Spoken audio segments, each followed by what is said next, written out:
Hi, this is Henry, also known as Toadstorm, and today I'm going to show you around the MOPS audio falloff.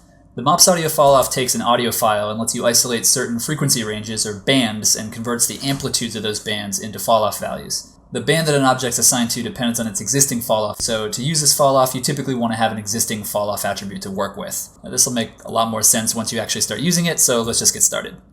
So from a new scene, let's drop down a geometry container, dive inside, delete the file node, and create a MOPS instancer. We also need something to instance, so let's just use everybody's favorite pighead. And then select the instancer, add an instance object, drag the pighead in there, and then let's scale it down to about 0.1. Next, let's change our distribution mode to radial, set it to the XY plane, and give ourselves 50 copies. So now we have this lovely ring of pigheads. Now, we need a falloff value to start with, and the easiest way to do that is to use the falloff from attribute to map our ID values straight to falloff. So we have this nice 0 to 1 ring of falloff values. Now let's drop down the MOPS audio falloff. You'll notice here that we're getting an error right away, and that's because we don't have an audio file defined, and we also don't have any bands defined. So first, let's make an audio file. And we can set this to automatically play on our timeline just by clicking the little audio preview button here. The original button means that it's going to play the original unfiltered track. Once I click that, you'll see it loads up in the timeline. I'm going to go to the Shift tab over here, and this track takes a little while to get started, so to make this a little easier, we're going to set the scroll offset to -50, and that means that the audio track is going to start 50 seconds in. Next, to get rid of that error, we need to add a band. So let's go to the Bands tab, click plus, and we could just start with what we have right here. Now if we play with the default settings,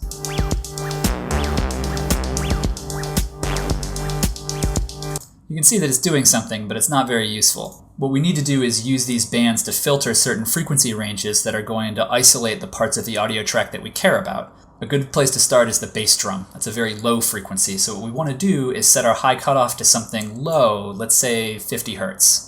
What this means is that the only frequencies that are going to be considered for this band are going to be between 0 and 50 Hertz, so very, very low sounds. To make it a little easier to figure out what frequencies actually sound like once they've gone through the filter, each band has a button called Preview Band. If I click this, you can see the timeline changes a little bit, and what we're going to hear now is only the frequencies that pass this band, so it's going to be very low frequencies.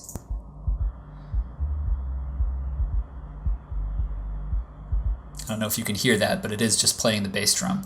If you can't hear it or you're not getting the results that you want, each band also has a pass gain, and this just acts as a gain on each band. So if we play it again now, it's going to be a lot more obvious. Now, most audio requires a little bit of filtering in order to actually get you the results that you want. So over in the Processing tab, we have the envelope and the filter. What we want to use first is envelope. What envelope does is make the audio signals a little bit more indicative of the amplitude of the signal. This is kind of hard to explain, but it will make the bass drum pops be more visually obvious. So with the envelope enabled, if we hit play now,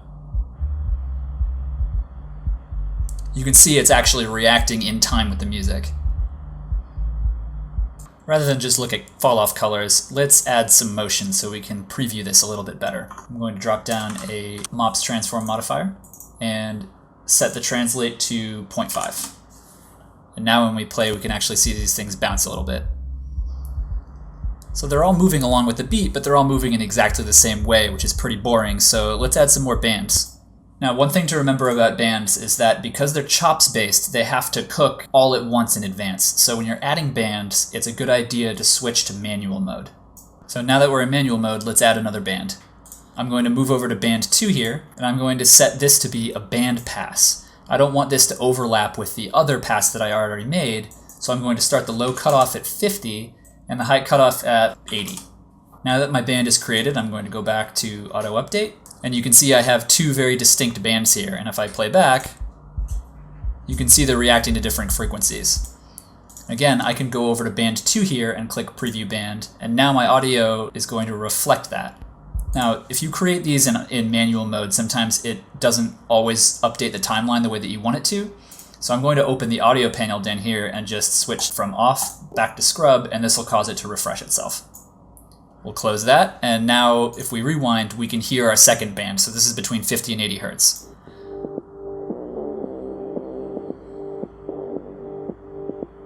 Now, the way this remaps is that the top half is one band and the bottom half is in the other, and that's because of our fall-off values. We have two bands, so anything with a fall-off value of 0 to 0.5 is assigned to the first band, and everything with a fall-off value of 0.5 to 1 gets assigned to the second band. These bands are always evenly distributed, so if you don't want them to be perfectly distributed up front, what you want to do is remap the fall-off values that are coming into the audio fall-off in order to get exactly the distribution that you want. Okay, let's switch over to manual mode again. Let's add 4 more bands. 1, 2, 3, 4.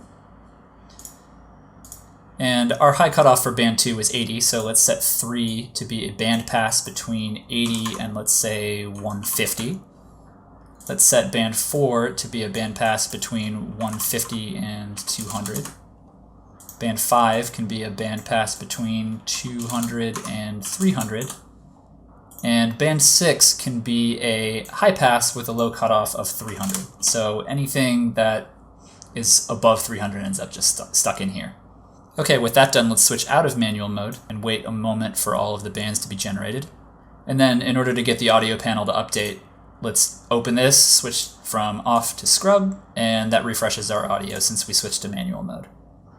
Once we're here, we can select any of these bands and click the preview band button to hear exactly what the band is hearing. So if I go to band 6 and hit preview band, this is only going to be the high frequencies. So you can hear the snare drum there.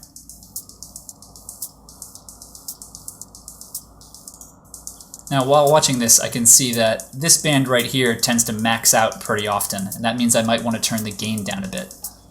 So if I stop and rewind, I know that this is band 1, so I can switch to band 1 here and then change my pass gain to something like -8. And once it reloads the chop, you can see that it's much quieter now. That might have been too quiet, so let's switch this to -5. And now when I play again, it's balanced a little bit more with the other channels. One last thing I might want to do is smooth the results of these bands out a little bit, and I can do that pretty easily with an attribute blur. So just after my MOPS audio fall off, I'm going to drop down an attribute blur. I'm going to tell it to blur MOPS fall off, and then I'm going to change my influence type from connectivity to proximity. Let's just set step size down to about 0.2 and make it 5 blurring iterations. And now when I preview this, I get much smoother transitions between the bands. This movement is still a little bit jumpy, so we can use our other filtering options to smooth this out a little bit to make it a bit more visually appealing. I can go back to the MOPS audio falloff node, go back to processing, and then enable filtering. Now the default filter width is a bit wide, so I'm going to change this to something around 0.2. And now if I play, it's a little bit smoother. You have to be careful about how high your filter width is, especially if you're using the Gaussian filter, because it can sometimes smooth things out so much that it's no longer on the beat. And now to finish up the demonstration, let's go back to File, re-enable our original audio, rewind, and now you can see we have our own kind of custom pighead equalizer.